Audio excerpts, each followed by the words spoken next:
की कृपा। राम जी ने पूछा ये कौन है? ये शिला है, बहुत बड़ी शिला। कहा ये शिला नहीं प्रभु, ये पत्थर बनी जो शिला आप देख रहे हैं, एक ऋषि एक महात्मा की पत्नी है। ये पत्थर है, यहां देख रहा हूं कि जो वृक्ष है उनमें पत्ते नहीं है, फल नहीं, सारे वृक्ष यहाँ के सूखे हुए हैं। बोले भगवान ये कभी बहुत अच्छा सुंदर वन हुआ करता था, यहां पर सुख था, शांति था, समृद्धि था, सब कुछ था, लेकिन इंद्र ने छल किया। इस ब्राह्मणी की कोई गलती नहीं थी, लेकिन छल करके उसके अस्तित्व, उसके पातिव्र धन को नष्ट कर दिया। इसलिए हे रघुवीर, अगर आप इस पापनी पर, इस दुराचारणी पर यदि आप कृपा कर दे तो संसार का हर पुरुष कृपा करेगा, और हो सकता है जो इनके पति वो भी क्षमा कर दे। भगवान ने क्या क्या कर दूं? बोले वो पल दे धरि धीर चरण कमल रज चाहती। बोले आपके चरणारविंद की चरण कमल रज चाहती है। भगवान के चरणारविंद की रज, रज क्या है? भगवान की धूल पैर पड़ जाए। भगवान ने कहा ठीक है। भगवान ने कहा लेकिन ये ब्राह्मणी है, ब्राह्मणी को चरण से कैसे छूऊंगा? भगवान तो बोले कोई दिक्कत नहीं है, आगे गंगा जी है, गंगा जी में स्नान कर लेना। क्योंकि भगवान जो है वो क्षत्रिय वंश में उत्पन्न हुए थे, इसलिए वो धरना नहीं चाह रहे थे। लेकिन एक संत के कहने से भगवान ने पैर तो उठाया, लेकिन ऊपर पैर नहीं रखा, थोड़ा सा उठाया, उस चरण की रज गिर गई और अहिल्या अपने साथ शरीर में खड़ी हो। और अहिल्या रो करके कहने लगी कि हे भगवान, जन्म जन्मांतर तक, मन मनमांतर तक मैं यहाँ पर पड़ी थी, लेकिन किसी ने कृपा नहीं की। लेकिन एक संत की कृपा हुई, और संत की जब कृपा हुई तो भगवंत की कृपा हुई। आज मेरा वो पाप धुल गया। पुनः वो जो गौतम ऋषि के आश्रम में गए और गौतम ऋषि ने उनको अपनाया। किसकी कृपा से? भगवान की कृपा से। चरण रज कितनी बड़ी है। रामानंदाचार्य जी राम जी का अवतार है। रामानंदाचार्य जी का राम जी का अवतार है। कबीरदास जी जो थे, कबीरदास के बारे में सभी दोहे भी पढ़ते हैं। कबीरदास के बारे में लोग साहित्य अगर पढ़ते हैं तो साहित्य में भी उनका दोहा दिया जाता है।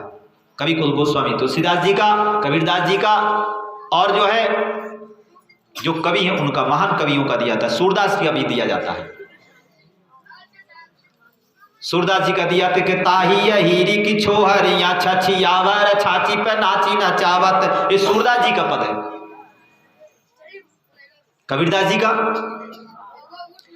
कबीरदास जी का है कि आए हैं सो जाएंगे राजा रंग का फकीर, और एक सिंहासन चढ़ चले हो और एक बंधे हो जंजीर। कबीरदास जी का पद है। और कबीर का दास क्या है? बोले चलती चक्की देख कर अरे दिया कबीरा रोए, और दो पाटन के बीच में साबित बचा न कोई। एक कबीर का पद है। और कबीर का है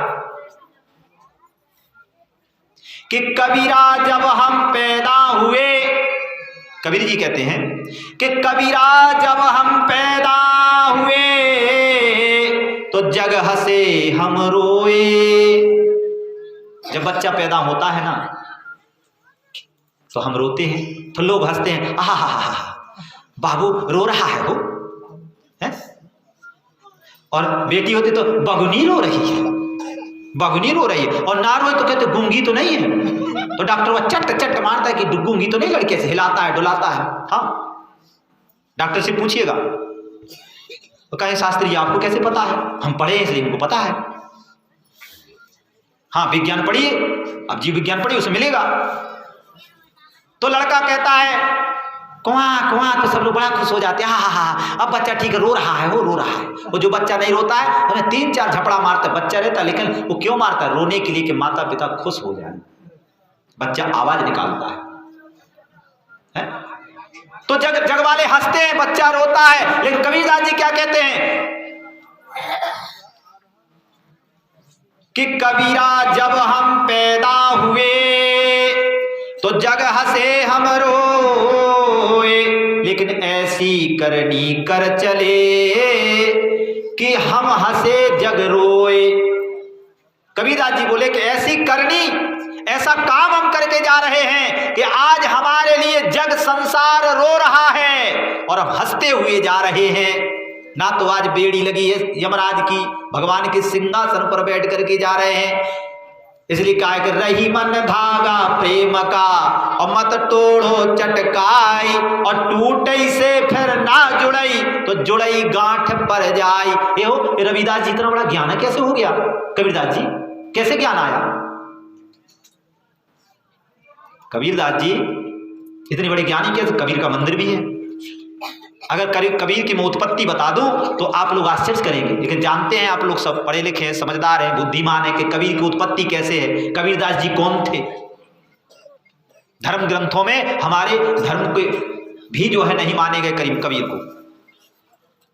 लेकिन वो कबीरदास जी किनके शिष्य थे? रामानंदाचार्य जी के। रामानंदाचार्य जी के पास में पहुंचे और बोले रामानंद जी से मैं दीक्षा लेना चाहता हूं। बोले क्यों? बोले मुझे भक्त बनना है। रामानंदाचार्य जी ने कहा कि अगर मैं दे दूं तो जग असाई होगी। रामानंदाचार्य जी ने कहा कि फिर भी मन में तो था, क्योंकि स्वयं भगवान के अवतार थे, कि इसका कल्याण कैसे हो,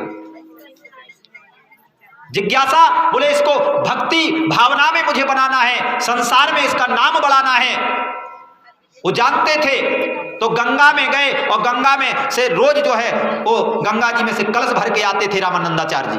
कबीरदास जी जो सीढ़ी थी वो सीढ़ी के नीचे जाकर के लेट गए और जो है रामानंदाचार्य जी कलश को लिए हुए आते थे और उनके मुख से निकलता था राम राम राम राम राम राम राम राम सीताराम सीताराम सीताराम करते हुए आते थे रामानंदाचार्य जी लेके।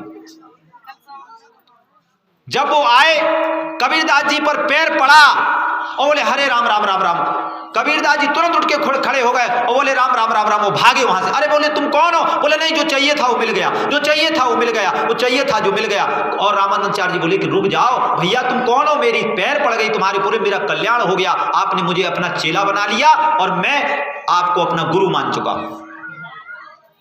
कबीरदास जी ने माना। अब कबीर इतना ज्ञानी हो गया, इतना महान ज्ञानी, कबीरदास जी से कोई ज्ञानी नहीं। तो विरोधी हर जगह आ जाते हैं। कबीरदास जी का बहुत तरीके से विरोध करने लगे लोग, लेकिन कबीरदास जी विरोध नहीं कर पाए। वो बताए कि मैं रामानंदाचार्य जी का शिष्य हूं। कैसे दीक्षा लिया?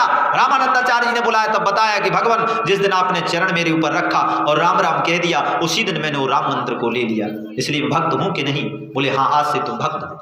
उनका 12 भक्तों में कबीरदास जी का ही नाम आ गया, रैदास का भी नाम आ गया। इसलिए ये यज्ञ है और यज्ञ सामूहिक तौर पर है।